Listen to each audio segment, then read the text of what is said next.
ओम नमो भगवते वासुदेवाय। ओम नमो भगवते वासुदेवाय। ओम नमो भगवते वासुदेवाय। ओम अज्ञानतिमिरान्धस्य ज्ञाननिधनशलाकं चक्षुरुन्मीलितं गुरवे नमः।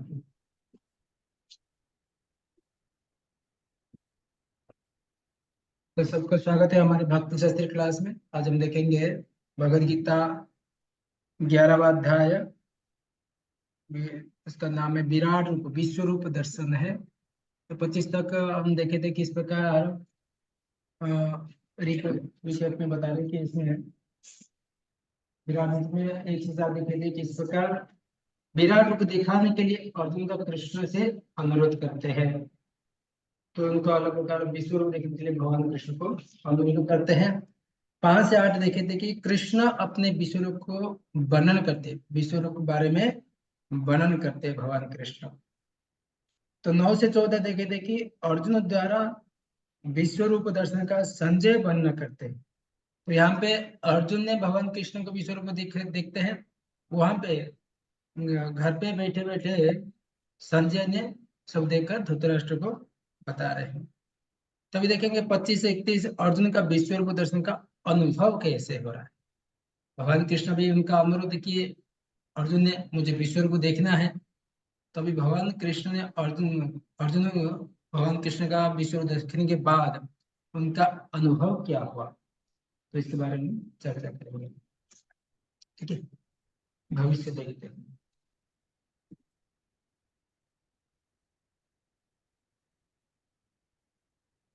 कौरव का काल स्वरूप देख रहा है 26 नंबर सत्र काल स्वरूप 26।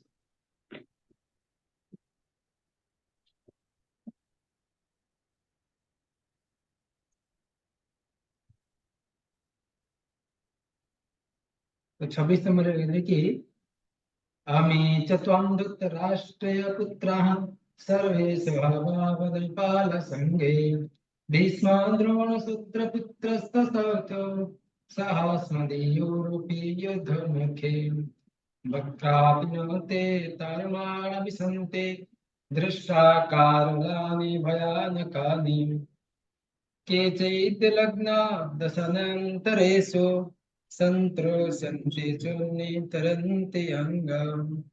तो यहाँ पे धृतराष्ट्र के अर्जुन देख रहा है कौरव का काल स्वरूप में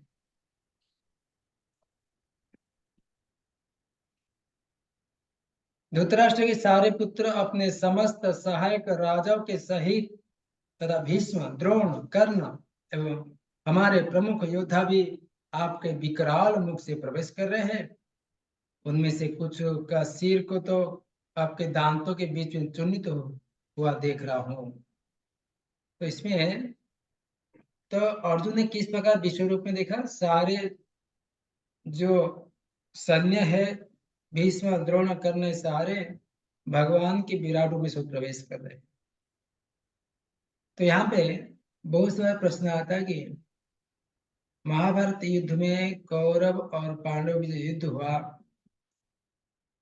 तो कई लोग प्रश्न करते कि भगवान सबको मार दिए है, भगवान के मुख अंदर से प्रवेश कर लिए है, तो सबका वध हुआ, तो भगवान कैसे अन्याय करते, ऐसा संहार कैसे करते। तो यहाँ पे भागवत में बन रहा था कि तथेव चान्य नरलोक वीरात तो आप कृष्ण मुखार बिंद नेत्र भी पिबंती नयनाभिराम पार्थस्तप। बोलते कि जो भी सैन्य जो भीष्म द्रोण कर्ण उनके प्रमुख सेना योद्धा थे सब भगवान के सम्मुख उनका निहत हुआ है। तो वहां पे भगवान को मुखमंडल मुखार बिंद नेत्र भी पिबंती नयनाभिराम, भगवान को दर्शन करते करते ही उनका प्राण छोड़े। तो उन्होंने कभी पक्षपात नहीं उनका उद्धार की। तो यहाँ पे देखकर अर्जुन ने बहुत आश्चर्य हो। तो यहाँ पे पिछले श्लोक में प्रभुपाद लिखते हैं कि पिछले श्लोक में भगवान के प्रभु पिछले श्लोक में भगवान ने उनका वचन दिया था कि यदि वो कुछ देखने का इच्छुक है तो उसे दिखा सकते हैं। वो अर्जुन देख रहा है कि विपक्ष के नेता भीष्म, द्रोण, कर्ण, धृतराष्ट्र के सारे पुत्र तो उनके बहुत सैनिक और अर्जुन के सैनिक भी विनिष्ट हो रहे हैं। ये उनका संकेत है कि कुरुक्षेत्र में एकत्र समस्त व्यक्तियों की मृत्यु के बाद अर्जुन विजयी होगा। यहाँ यह उल्लेख है कि भीष्म भी जिन्हें अजय माना जाता है ध्वस्त हो जाएंगे। वही गति करने की होती है, न केवल विपक्ष भीष्म जैसे महान योद्धा विनिष्ट हो जाएंगे, अपितु अर्जुन के पक्ष वाले कुछ महान योद्धा भी नष्ट होंगे। सारे भविष्य भगवान के विराट रूप में देख सका अर्जुन। पांडव की विजय का भविष्य का संकेत था। 28 से 30 में देख रहे हैं कि 28 में 30 सबकी असहाय स्थिति, सारे सैन्य का असहाय स्थिति। नदी समुद्र में जाना, नदी सारे नदी ना समुद्र में कैसे जाते उसी प्रकार सारे नेता सैन्य सारे भगवान के मुख में प्रवेश करें। पढ़िए कोई श्लोक पढ़िए। यथा नदीनां बहवोऽम्बुवेगः समुद्रमेवाभिमुखा द्रवन्ति तथा त्वामि नरलोकवीरा विशन्ति वक्त्राण्यभिज्वलन्ति। जिस प्रकार नदियों की अनेक तरंगे समुद्र में प्रवेश करती हैं, उसी प्रकार ये समस्त महान योद्धा भी आपके प्रज्वलित मुखों में प्रवेश कर रहे हैं। हरे कृष्ण प्रभु। हरे कृष्ण। यथा नदीनां बहवः गाथा, यह कह रहे कि जितने सब नदियां जिस प्रकार बहते हुए समुद्र में प्रवेश करते हैं उसी प्रकार समस्त महान योद्धा भी आपके प्रज्वलित मुख से प्रवेश कर रहे हैं। तो यहाँ पे 28 नंबर में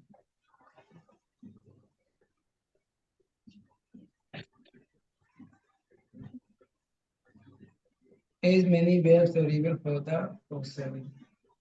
तो ये अलग अलग उदाहरण देकर बता रहे हैं कि अर्जुन किस प्रकार जिस प्रकार नदियां समुद्र प्रवेश करती है उसी प्रकार सारे समस्त योद्धा आपके प्रज्वलित मुखों से प्रवेश करते हैं।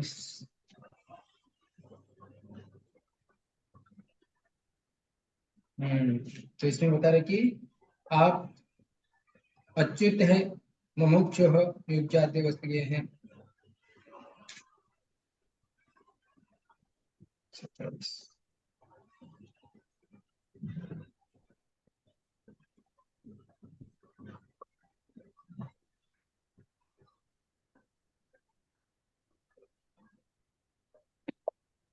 हरे कृष्ण। तो आगे देखेंगे 25 नंबर में उदाहरण यहाँ पे देकर बता रहे किस प्रकार समुद्र प्रवेश करने वाले सब महान योद्धा भी स्वाभाविक रूप से श्लोक नंबर 29 पतंग अग्नि में जाना। पहला जो श्लोक था 28 में नदियां कैसे समुद्र में प्रवेश करते हैं, तो पतंग, अब पतंग देखा होगा जब ये बारिश के मौसम में ठंडी के मौसम में कोई आग लगा रहता है पतंग, नहीं तो बल्ब लाइट के पास छोटे छोटे कीड़े आके घूमते रहते हैं, वो उसको आकर्षित होकर आ जाते हैं, उसमें मर जाते हैं। उसी प्रकार ये श्लोक आते कि पढ़िए कोई श्लोक पढ़िए। हरे कृष्ण। यथा प्रदीपं ज्वलं पतंगा विशन्ति नाशाय समृद्धवेगा तथैव नाशाय विशन्ति लोकस्तवापि वक्त्राणि समृद्धवेगा। अर्थ, मैं समस्त लोगों को पूर्ण वेग से आपके मुख में उसी प्रकार प्रविष्ट होते देख रहा हूँ जिस प्रकार पतंगे अपने विनाश के लिए प्रज्वलित अग्नि में कूद पड़ते हैं। हरे कृष्णा प्रभु जी। हरे कृष्ण। तो समस्त लोगों के पूर्ण वेग से आपके मुख से उसी प्रकार प्रविष्ट होते हैं जिस प्रकार पतंग अपने विनाश के लिए प्रज्वलित अग्नि में कूद पड़ते हैं। थोड़ा सा उनका लाइट देखते पतंग लोग तो उसमें आकर घुस जाते, उनको आकर्षित होकर। उसी प्रकार सारे योद्धा भगवान के पतंग जैसे आकर विनिष्ट हो। ये आगे श्लोक पतंग अग्नि में जाना। तो पतंग अपने विनाश से अग्नि में जाने से जैसे कुछ आसुरी योद्धा उद्देश्य पूर्वक उस मुख में प्रवेश किया। श्लोक 29 में सर्वव्यापी अग्नि सबको निगला, जैसे संसार दावा जैसे आग लगता है जंगल में, सबको निगल देता है अग्नि। जितने पशु पक्षी रहते, सांप रहते, सबको निगल देता है। तो उसी प्रकार अग्नि ये भगवान के विश्व रूप अग्नि सबको निगल रहा है। लोग बढ़िया। हरे कृष्ण धन्यवाद प्रणाम। हाँ बढ़िया। लेलिह शीघ्र समान समस्त लोलाकान समग्रान वदन्ति ज्वलन्ति तेजोभिरापूज्य जगत समग्र भासस्तु भोग्रात प्रजापति विष्णु। हे विष्णु, मैं देखता हूँ कि आप अपने प्रज्वलित मुख से सभी जीवों को, लोगों को निगले जा रहे हैं। आप सारे ब्रह्मांडों को अपने तेज से आवृत करके अपने विकराल जलता जल जलसाती किरणों सहित प्रकट हो रहा है। हरे कृष्ण। हरे कृष्ण। धन्यवाद। एक मिनट, मेरे को और एक पीपीटी उसमें अच्छे दिख रहा था। हम्म,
मिल नहीं रहा है।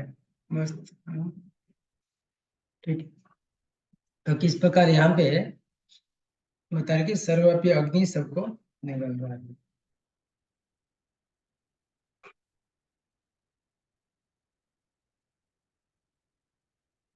वो अग्नि विश्व व्याप्त हुआ तो विश्व में कोई बच नहीं सकता।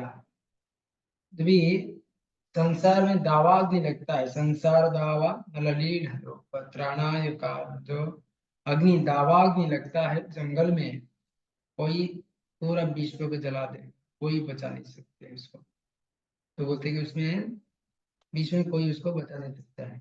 वो ब्रह्मांड के प्रवेश करके विकराल किरण प्रकाशित करता है।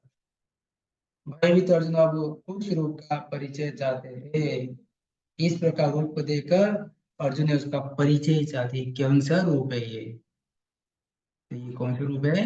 अर्जुन के प्रश्न अभी कौन सा रूप है देखने के लिए प्रश्न पूछ रहे अभी, ये कौन सा रूप है आपके। तो बड़ी अर्जुन की प्रश्न क्या है।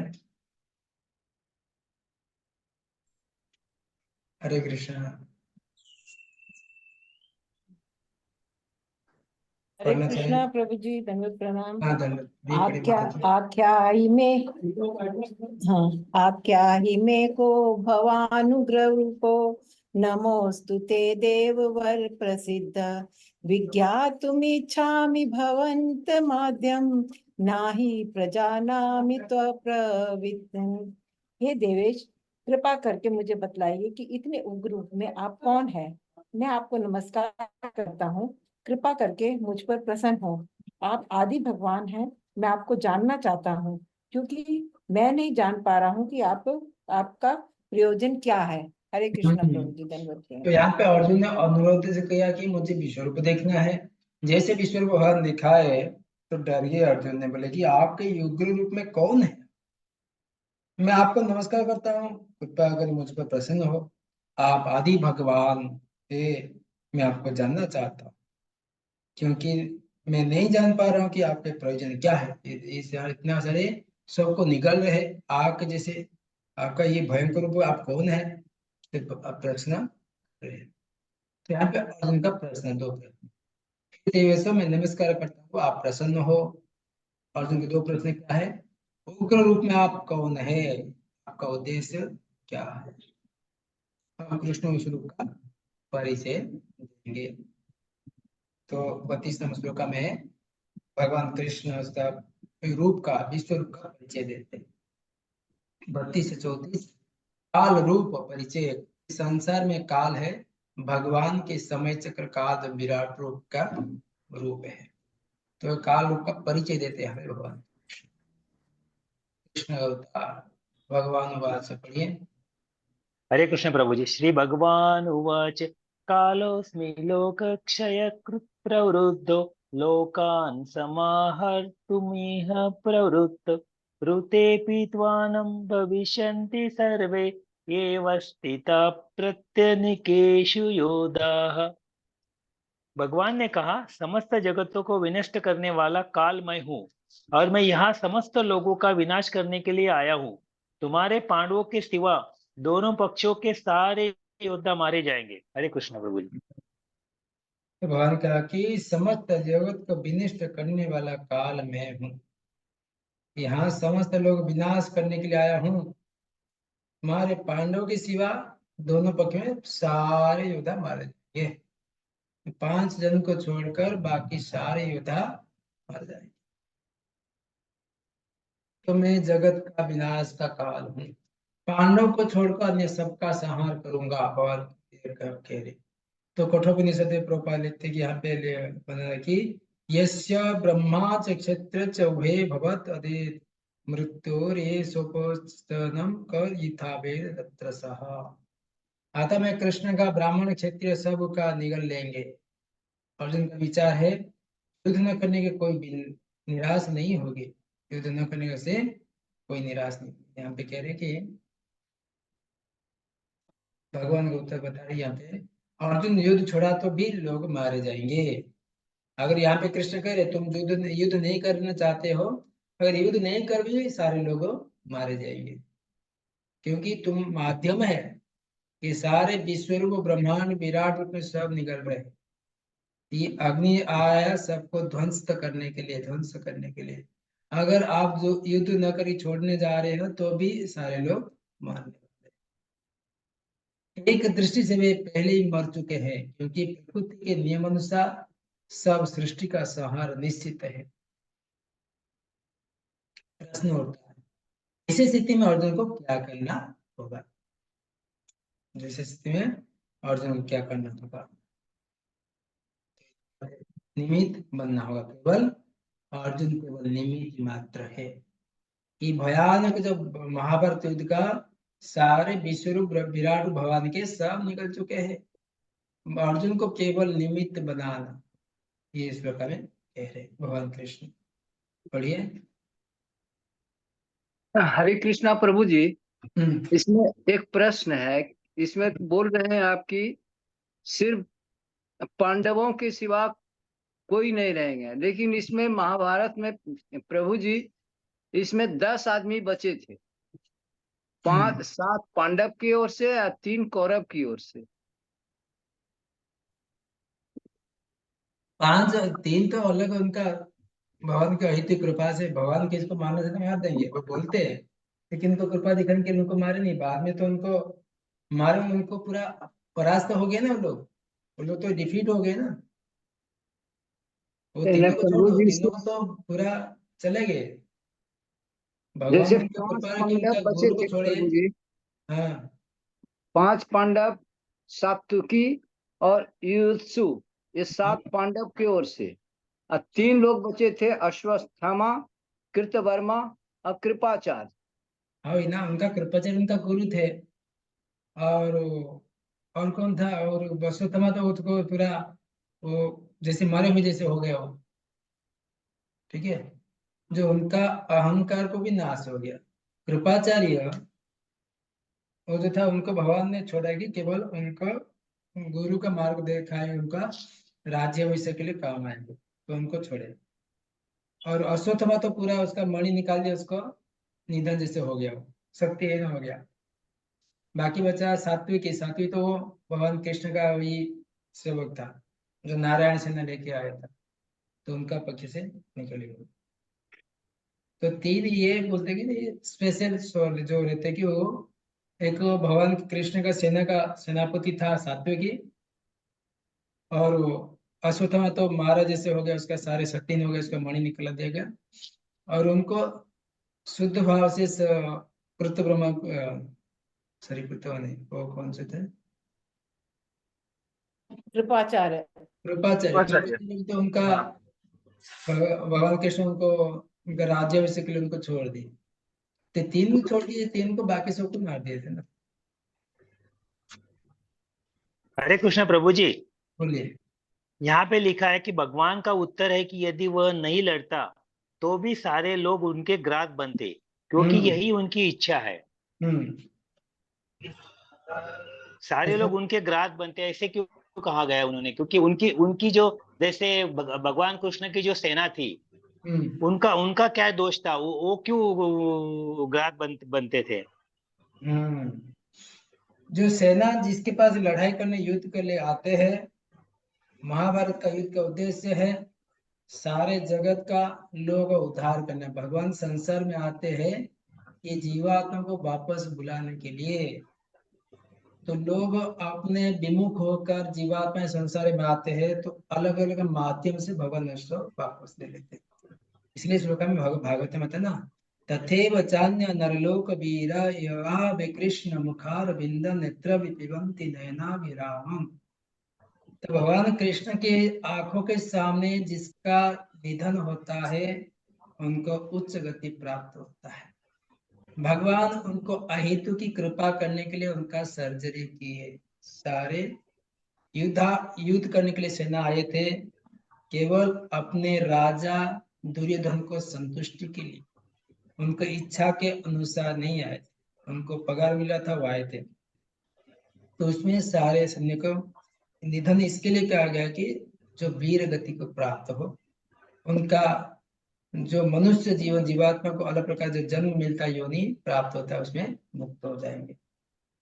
तो ये भगवान का उद्देश्य, परित्राण साधुनाम विनाशाय च दुष्कृतम धर्म संस्थापनार्थाय संभवामि युगे। जो अधर्म के साथ में लड़ते हैं वो अधर्म ही कहा जाता है। और इसमें जो भी संज्ञा का पांडवों के पक्ष में युद्ध हुआ वो भी, तो उसमें भगवान के सामने उनका मृत्यु हुआ, उनका निधन हुआ, उनका सर्जरी हुआ, उनका ऑपरेशन हुआ, उनका कोई हानि नहीं है, भगवान के सामने हुआ, तो उसमें सक्सेस सफल है। हाँ? तो इसमें हम नहीं अच्छा कह प्रभु जी, हाँ, ये विराट रूप किसने देखा था? अर्जुन के साथ साथ और किसने देखा था? संजय ने देखा था। संजय ने? जैसा अर्जुन ने देखा पूरा का पूरा संजय ने देखा, क्या हम्म कुछ मतलब थोड़ा सा पोर्शन देखा? कुछ नहीं, कुछ पूरा डिटेल विस्तार रूप में दूरदर्शन से पूरा विस्तार देखा, इतना जैसा डिटेल। अर्जुन ने देखा वैसा ही संजय ने सेम देखा? सेम सेम, ये व्यास देव का दिव्य दृष्टि के माध्यम से उनको चक्षु दिए थे संजय को। अच्छा, ये और पूरा वही विस्तार। उसने दुर्योधन को बताया? दुर्योधन को नहीं, धृतराष्ट्र धृतराष्ट्र को। धृतराष्ट्र। हाँ धृतराष्ट्र को बताया। फिर हाँ भी धृतराष्ट्र चेंज नहीं हुआ। धृतराष्ट्र को मतलब बताया कि सारे योद्धा है, भगवान के मुंह में जाके दांतों के नीचे सब मर मर रहे, तो भी मतलब धृतराष्ट्र में कुछ फर्क नहीं हुआ? नहीं नहीं नहीं, क्योंकि धृतराष्ट्र इतना मोह अंध था, वो ज्ञान का अंधा भी था, उसका बाह्य दृष्टि चक्षु से अंधा था भी, और ज्ञान का भी अंधा था। ज्ञान के अंधा होने के कारण वो उस ज्ञान को ग्रहण नहीं कर पा रहा। पुत्र मोह का, धन का अंधा, पुत्र का मोह का अंधा, सारे जितना अंधा वो धृतराष्ट्र में ही है। तो ज्ञान को उसे, कई लोग रहते ना, ये सुनने के लिए बहुत आनंद मिला और सुनाओ और सुनाओ, किंतु इस कान में छोड़ के दूसरे कान में, वो देख नहीं पा रहा था, दूसरे कान में छोड़ दिया। कोई व्यक्ति रहते हैं कानों के माध्यम से भी देख पाते हैं, कानों के माध्यम भी देख पाते हैं। नेत्र भी पिबंदी नयना भी रहा, जो व्यक्ति भगवान के सुंदर भक्त रहते हैं आंखों के माध्यम ही पान करते, भगवान का मुखारविंद को पान करते। धृतराष्ट्र ने कानों के माध्यम में संजय से सुना है, केवल इंद्रिय तृप्ति के लिए, केवल मुझे सुनने के लिए इच्छुक है। उसका मैं लिखे कि मेरा अर्जुन, मेरा दुर्योधन ने जीत जाएगा, उसका एक ही पॉइंट उसके घुसा। तो उसको बोलते कि संजय को और सुनाओ और सुनाओ, मैं सुनने के लिए आनंद है। तो ये नहीं कि ज्ञान उसको अंदर प्रविष्ट नहीं हुआ। हरे कृष्ण प्रभु जी। हाँ। प्रभु जी, ये जो भगवत गीता जो धृतराष्ट्र को सुनाई थी, तो ये मैंने सुना ये 10वें दिन सुनाई है। पहले दिन ही जब 90 उसके पुत्र मर गए थे तब वो इंटरेस्टेड था कि क्या हुआ जानने में, तो 10वें दिन सुनाई थी। शुरू से तो नहीं सुनाई, पहले दिन से तो नहीं सुनाई थी उसको, धृतराष्ट्र को। धृतराष्ट्र को पहले दिन नहीं सुनाए थे, अभी गीता नहीं होने मतलब के ये बाद। दो, हाँ मतलब युद्ध खत्म होने जैसे 90 जब उनके पुत्र मर गए थे 90, तो 10th डे, क्योंकि हर दिन 10-10 वो हो रहे थे, तो 10th डे इसने सुनाई थी संजय ने। नहीं माता जी, मगर पहले अध्याय में बोलते हैं ना कि वो अर्जुन बोलता है लेके चलो पूरा सेना का निरीक्षण करना है, ये नहीं करना है, तो फिर वो तो हाँ, नहीं कृष्ण ने उसको अर्जुन को तो सुनाई पहले दिन से, लेकिन हाँ, नहीं संजय नहीं ने, तो मतलब मैंने सुना है संजय ने वो नहीं है उस टाइम बताया। देखो ऐसे माता जी, महात्म्य में मैंने भगवत देखा है। गीता के अनुसार, महाभारत के अनुसार युद्ध के पहले इस शिक्षा को 45 मिनट से 45 मिनट, 1 घंटा में, सॉरी 1 घंटा 45 मिनट भगवान कृष्ण ने अर्जुन को सुनाए। तो उस समय संजय ने सब कुछ सुना और उनको यस बताया, प्रभु जी। उसके बाद युद्ध चालू हुआ। युद्ध का पूरा विवरण होगा, संजय उसको आगे बताते गया। यस प्रभु जी। हरे कृष्णा प्रभु जी, पंचांग प्रणाम। मेरी आवाज आ रही है? हाँ बोलिए बोलिए। हाँ माता जी।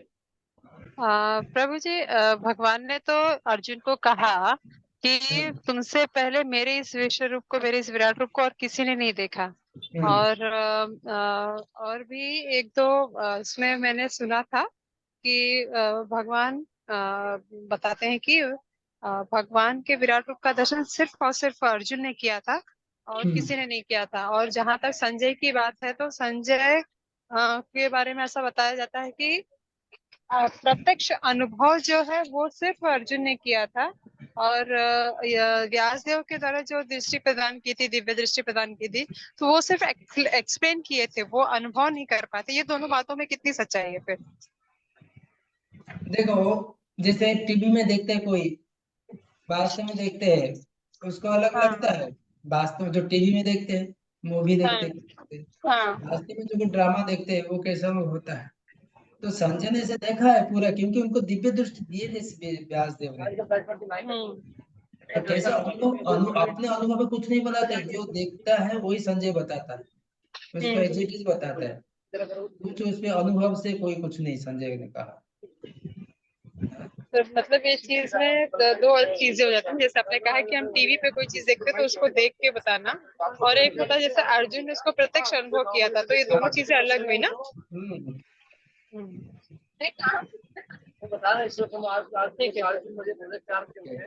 तो यहाँ पे अर्जुन को केवल निमित्त बनना होगा, यहाँ पे कह रहे। तो कृष्ण कह रहे कि अतः उठो, लड़ने सिद्ध होकर जसवी बनो, राज भोग करो। ये सब मेरे द्वारा पहले ही मारे गए हैं, आप केवल निमित्त बनो। सब्यसाची, अर्जुन दोनों हाथों से लड़ने में निपुण थे। यहाँ पे सब्यसाची का कह रहे, सब्यसाची था दोनों हाथों से भी लड़ने के निपुण थे। कि मूर्खों का विचार क्या है, प्रकृति की बिना योजना की चल रही है, यहाँ की सृष्टि अचानक होती है। विज्ञानी शायद बाद करते हैं, शायद ऐसा विज्ञान लोग कहते हैं, शायद हो जाएगा, बाद में होगा। ऐसे हम असुर प्रकृति पर राज करना चाहते हैं। धीमान जो रहते, सृष्टि के सब भगवान की योजना से होता है। कुरुक्षेत्र युद्ध में उनकी कोई योजना, उनकी योजना ही है। निष्कर्ष क्या है इसके लिए अर्जुन को कृष्ण की योजना में लड़ना ही होगा।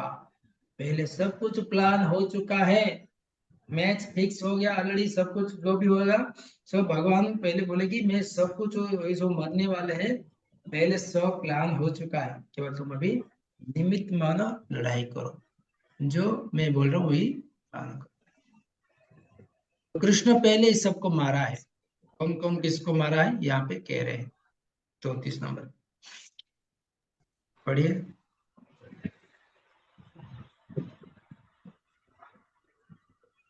हरे कृष्ण। तो भीष्मं प्रभु जी, हाँ तथा प्रभु जी अन्य तो श्लोक पढ़ो ना प्रभु। बोलिए बोलिए बोलिए प्रभु। बोलिए। प्रभु जी तो अपना ये मत फिर अर्जुन को भी मोह हो जाता है क्या, जब उसका बेटे को अभिमन्यु को मारा जाता है, उसके सारे द्रौपदी के सारे पुत्रों को अश्वत्थामा काट देता है, तो फिर भी वो अर्जुन भी माया का ये मतलब अर्जुन भी माया के वश में आ जाता है क्या? क्योंकि उसे तो पता होना चाहिए कि भगवान वो कृष्ण तो ने कहा है कि बाद में मैंने नहीं बाद मैंने में सबको आएगा। ही मारा है। अर्जुन ने थोड़ा मोह का बस हो जाता है, लेकिन भगवान कृष्ण की जो गीता सुनने के कारण उसका मोह से आसक्ति नहीं होगा। जब भी अच्छा, भगवान कृष्ण जब भी द्वारका में उनका गोलोक वृंदावन चले गए थे, उस समय जब भी अर्जुन वापस आया शोकातुर हो गया था, परंतु भगवत गीता को याद करते करते वापस मोह से बाहर निकल सके। तो उसी प्रकार हम गीता भगवत गीता पढ़ेंगे, हमारे अंदर मोह अलग अलग आते रहेगा, किंतु मोह के समय उसी समय भगवत गीता का अच्छी तरह पढ़ेंगे, उस समय याद आएगा ये श्लोका में ये लिखा, ये श्लोका में लिखा, तभी हम यस प्रभु जी, आसक्ति मोह से बाहर निकल सकते हैं। इसके लिए भगवत गीता में पढ़ रहे हैं, ठीक है। यस प्रभु। हरे कृष्ण पढ़िए। द्रोणं च भीष्मं च जयद्रथं च कर्ण तथान्यानपि योधवीरान् मया हतांस्तत्त्वं जहिमाव्यधिष्ठां विद्वस्वं जेतासि रणे सपत्रान्। द्रोण, भीष्म, जयद्रथ, कर्ण तथा अन्य महान योद्धा पहले ही मेरे द्वारा मारे जा चुके हैं, अतः तुम उनका वध करो और तनिक भी विचलित न हो। तुम केवल युद्ध करो, युद्ध में तुम अपने शत्रुओं को परास्त करोगे। हरे कृष्ण। प्रत्येक योजना यहाँ पे कह रहे कि कृष्ण कह रहे कि अबे मैं भीष्म द्रोण कर्ण जयद्रथ को मार दिया हूँ, आप निमित्त बनकर युद्ध करो, विचलित न हो। भगवत गीता में कह रहे कि ये अर्जुन की शंका थी कि विजय कौन होगा, यहाँ पर कृष्ण उत्तर दिए कि पांडव की विजय होगी, भविष्य बता दिए अर्जुन को। यहाँ 3 महारथियों के साथ जयद्रथ का भी नाम लिया है। हालांकि जयद्रथ महारथी नहीं था, एक बार पांडवों को रोकने का वर शिव से उसने लिया था, इस कारण यह घातक हो सकता था, यह अर्जुन भी जानता था, इसलिए कृष्ण उसका वध का वार्ता अर्जुन को सुनाते, उसका भी नाम लिया। कृष्ण हमेशा भक्त को श्रेय देना चाहते हैं, भगवान जो कुछ करते केवल अपने भक्त को श्रेय देना चाहते हैं, यहाँ अर्जुन को श्रेय देना चाहते हैं, इसीलिए हमें कृष्ण का योजना का अनुसरण करके जीवन संघर्ष में सफल बनना होगा। तो भगवान सब कुछ संहार करते हैं, केवल अपने भक्त को श्रेय देते हैं। जैसे कि भगवान कृष्ण उसको 17 बार हराए थे, जरासंध जरासंध को पूरा हराने के बाद उसको जीवित छोड़ते थे 17 बार। तो उसको क्यों नहीं मारते, क्योंकि उसके लिए भीम के लिए रखा गया था। भक्त को देते हैं अपना श्रेय, सब कुछ भगवान कृष्ण करते हैं, केवल श्रेय अपने भक्त को देते हैं। जैसे कि मुच्चु का नहीं, काल एवं था, काल एवं तो भगवान मार सकते थे, परंतु उसका श्रेय किसको दिए थे, मुचकुंद महाराज को दिए थे। हमेशा भगवान चाहते भगवान कृष्ण अपने भक्तों को कैसे श्रेय जाए, भगवान कृष्ण स्वयं करते हैं। यहाँ पे महावीर तो सबको मार चुके, पहले से ही सबको निधन हो चुके हैं, सारे शरीर से त्याग हो चुके हैं, परंतु यहाँ पे भगवान कृष्ण अर्जुन को श्रेय देना चाहते हैं। इसके लिए हम भी भगवान कृष्ण का योजना क्या है उसका अनुसरण करके जीवन संघर्ष में सफल बनना। 35 से 46 अर्जुन की प्रार्थना। इस प्रकार भगवान कृष्ण अपने विश्व रूप को बताने के बाद उनका योजना क्या है, प्लान क्या है, सब बता दिए भविष्य के बारे में। अभी अर्जुन भगवान का हाथ जोड़कर प्रार्थनाएं कर रहे हैं। संजय ने धृतराष्ट्र को अर्जुन की स्थिति को बता रहे, यहाँ पे धृतराष्ट्र को बता रहे संजय। संजय क्या कह रहे हैं भगवान के विश्व रूप और अर्जुन के बारे में क्या कह रहे, पढ़िए।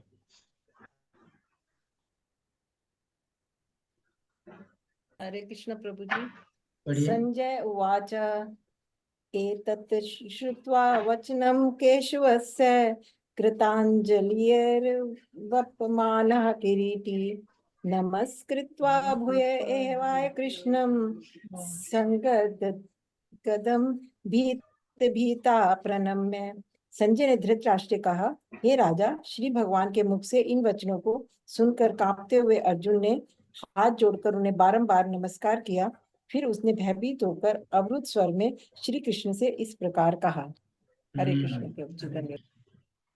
यहाँ पे भगवान के वचन सुनकर अर्जुन कांपते हाथ जोड़कर बारंबार नमस्कार किया। भयभीत होकर छोटे स्वर में कृष्ण से भयभीत होकर छोटे से स्वर में कहने लगा। सामान्यतः भयभीत व्यक्ति बोल नहीं पाते। अर्जुन इंद्र के शत्रु दमन करने में प्रसंग में इंद्र अर्जुन के किरीटी कहा, क्योंकि अर्जुन हमेशा आकाशमान दिव्य किरीटी।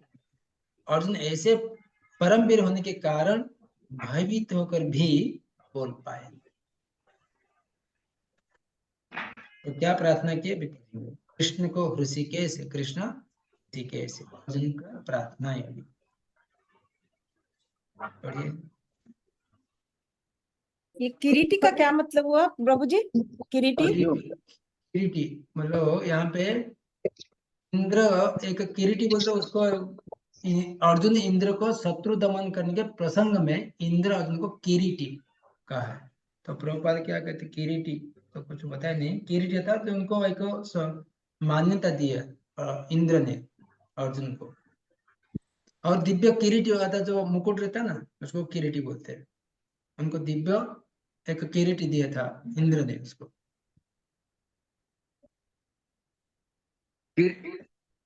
किरीटी का क्या ओके, मतलब हुआ प्रभु जी? मुकुट। क्राउन, मुकुट, मुकुट।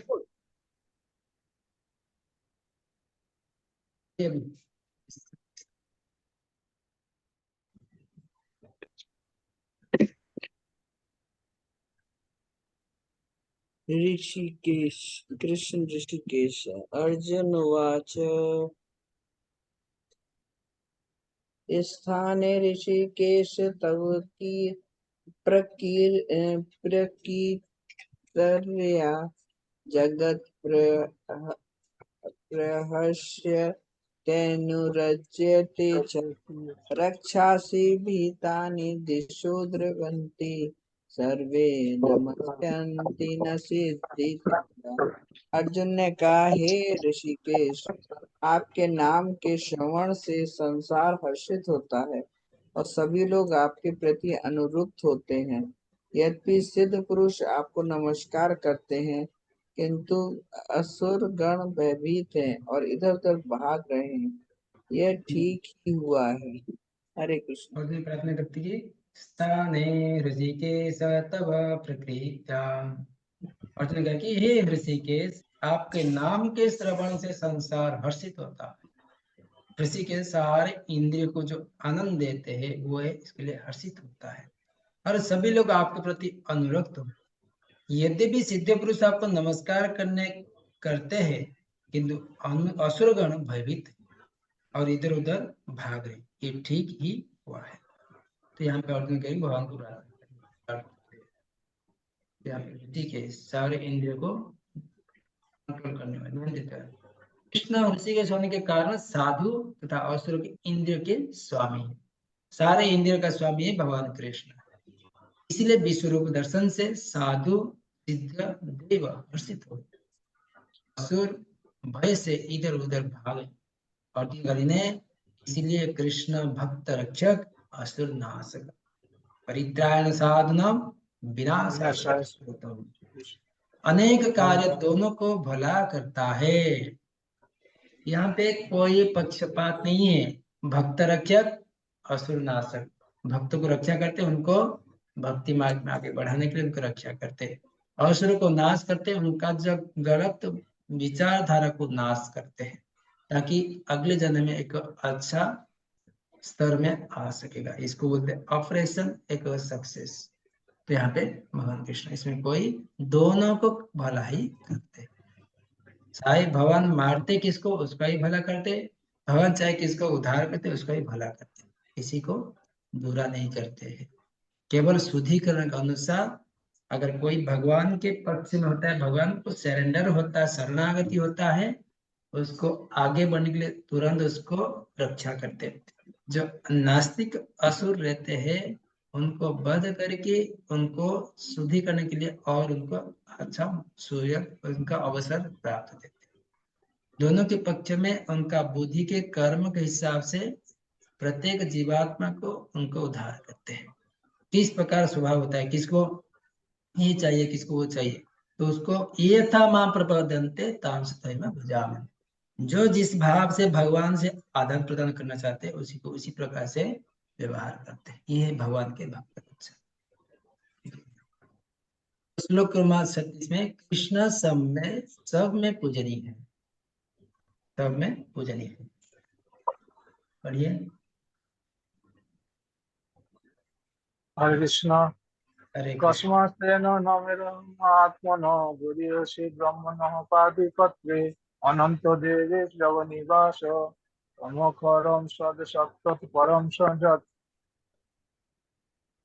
हे महाबाहो, हे महात्मा, आप ब्रह्मा से भी बढ़कर हो, आप आदि स्रष्टा हो, तो फिर भी आपको सादर नमस्कार करते हो, क्यों न करे। हे अनंत, हे देवेश, हे जगन्निवास, आप परम स्रोत, अक्षर, कारण को कारण तथा इस भौतिक जगत से परे है। हरे कृष्ण। तो हे महात्मा यहाँ पे कृष्ण सब में पूजनीय है, आप ब्रह्मा से भी बढ़कर है और आप आदि सृष्टा है, तो फिर वे आपको सादर नमस्कार क्यों न करें। हे अनंत, हे देवेश, हे जगन्निवास, आप परम स्रोत है, अक्षर, कारण के सर्व कारण के कारण ईश्वर परम कृष्ण, सारे देवादिदेव महादेव भी के ऊपर है आप, सबके पूजनीय है आप, तो क्यों नहीं सब लोग प्रणाम करें भगवान को। अर्जुन प्रशंसा कर रहे हैं कि भगवान का क्या क्या है, महात्मा महापुरुष है, सब आत्माओं को भी आदि उदार अनंत आत्मा, गरीय से ब्रह्मांड, ब्रह्मा से भी बढ़कर, कृष्ण के अंश गर्भधक विष्णु के नाभि से ब्रह्मा आदि करते, आदि सृष्टि करता है, उदासीन असीमित, इस शक्ति के क्षेत्र में ना आने वाला कुछ भी नहीं है। देवेश, देवों की देव, देवताओं के नियंत्रण, जगन निवास, जगत के आश्रय है, सारे जगत को भौतिक संसार को आश्रय स्थल भगवान के नाभि है, विश्व के जीवों के आश्रय दाता है, सारे जीवों को अपने गर्भ में आश्रय देते हैं भगवान विष्णु। अविनाशी है, नाशवान भौतिक से परे है, सत असत, कार्य और कारण है, कार्य है डूअर, कार्य करते हैं, कारण भी, सर्व कारणम परम, जीव तथा प्रकृति से उत्तम, जीव रहता है से उत्तम है। इस प्रकार अर्जुन ने बताया कि भगवान सबसे पूजित है, सारे देवता ब्रह्मा शिव जी सारे भगवान के वंदन करते हैं, भगवान करते हैं। कही गया कि भगवान के सब कुछ बहुत सारे, यहाँ पे भगवान के लक्षण क्या होता है बता रहे। प्रभु जी अब अगले दिन पढ़ेंगे। सॉरी प्रभु जी अब स्टॉप कर दीजिए। प्रभु जी स्टॉप कर देंगे। जी प्रभु। बोरिंग लग रहा है? नहीं, बोरिंग नहीं लग रहा है।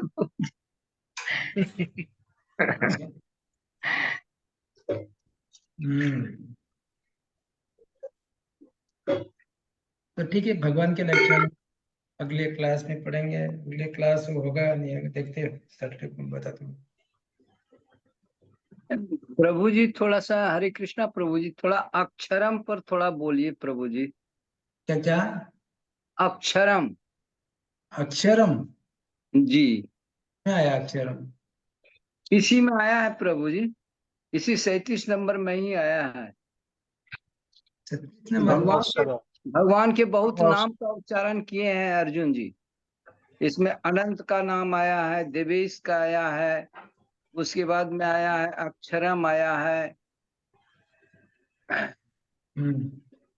अक्षरम इसी में आया, इसी में परपट में भी है, ही महात्मा आप ब्रह्मा से भी बढ़कर हैं, आप आदि सृष्टा हैं, तो फिर वे आपको सादर नमस्कार क्यों न करें। हे अनंत, हे देवेश, हे जगनिवास, आप परम स्रोत, अक्षर, कारणों के कारण, यही अक्षर है प्रभु जी। अच्छा, अक्षर हम्म। परम स्रोत, अक्षर अक्षर अक्षर आक्रमण ब्रह्म। अक्षरम मतलब अविनाशी, क्षर अर्थात जो विनाश होता है। अक्षरम अक्षर मतलब कोई विनाश नहीं भगवान के, उसको अक्षरम कहा जाता है। क्षर अर्थात विनाश है, अक्षर अर्थात अविनाशी, भगवान अविनाशी है। तो इसके लिए होता है कि आप स्रोत है, आप सबके परम स्रोत है। कोई कह रहा है कि भगवान का मृत्यु होती है, नहीं, भगवान का अक्षर है, भगवान अविनाशी है, कभी उनका नाश नहीं होता है। यहाँ पे भगवान के लक्षण के बारे में बता रहे अर्जुन। भाई कह कि भगवान भी मृत्यु होता है, भगवान का मृत्यु नहीं होता है, भगवान अविनाशी है और कार्य था कारण का है, सबका स्रोत है। ये अक्षर अर्थात अविनाशी को बता रहे हैं, कुछ नहीं। ठीक है, हाँ, थैंक यू प्रभु। हरे कृष्ण, बहुत बहुत धन्यवाद। आप 1 घंटे से हरे कृष्णा प्रभु जी। हाँ, हाँ, बताइए। हरे कृष्णा प्रभु जी। ये जो ओपन बुक एग्जामिनेशन, उसमें जो 10 क्वेश्चन है, 10 के 10 लिखने हैं। लिखने तो अच्छा है, वो खुली किताब, हाँ, कितने करने हैं? लिखेंगे तो उसमें 5-6 लिख सकते हैं, लिखो कुछ, उसमें परसेंटेज तो मिलेगा। तो आपको जितना पढ़ाई करेंगे तो अच्छा है। ओपन बुक तो खोल के अपना ज्ञान को लिखना है। हाँ, नहीं, खोल के ही लिखना है, तो 10 के 10 करना है। हाँ, करिए। ओके, ठीक है। और ये जो पीछे का भी, पहले का भी पीडीएफ और वो लिंक भेज दीजिएगा प्रभु जी। हाँ, भेजता और हूँ। इसका भी लास्ट ओके टाइम का भी भेजा नहीं। हाँ जी प्रभु जी। ओके ओके, ठीक है, बताइए। ओके, हरे कृष्णा प्रभु हरे जी, थैंक कृष्णा, यू। हरे कृष्णा धन्यवाद प्रणाम हरे प्रभु। हरे कृष्णा। कृष्णा, थैंक यू हरे प्रभु कृष्णा जी। हरे हरे कृष्णा। कृष्णा प्रभु जी, थैंक प्रभु यू। जी, हरे कृष्णा। हरे कृष्ण हरे प्रभु जी। प्रणाम। थैंक यू प्रभु जी। हरे कृष्णा प्रभु जी, दंडवत प्रणाम। हरे कृष्ण प्रभु प्रभु जी, जी, पंचांग प्रणाम। हरे कृष्ण। आज आपका नाम चेंज हो गया है प्रभु जी? नहीं नहीं, वो दूसरा का कुछ आईडी है, उसमें नाम आता नहीं, मेरा नाम तो वापस हो जाता है वो। हमारे एक अच्छा, वही ब्रह्मचारी मैंने है बोला, उनका। आपका आधा नाम आपका है, आधा कुछ और है। मैंने बोला हरिदास ठाकुर, ये तो कहाँ से नाम, आपका नाम तो चेंज नहीं हुआ है। नहीं नहीं, वो प्रभु जी यूज करते ना ये जूम आईडी, उनका नाम लिखा अच्छा अच्छा, ओके ओके, ठीक है प्रभु जी, थैंक यू प्रभु जी। हो।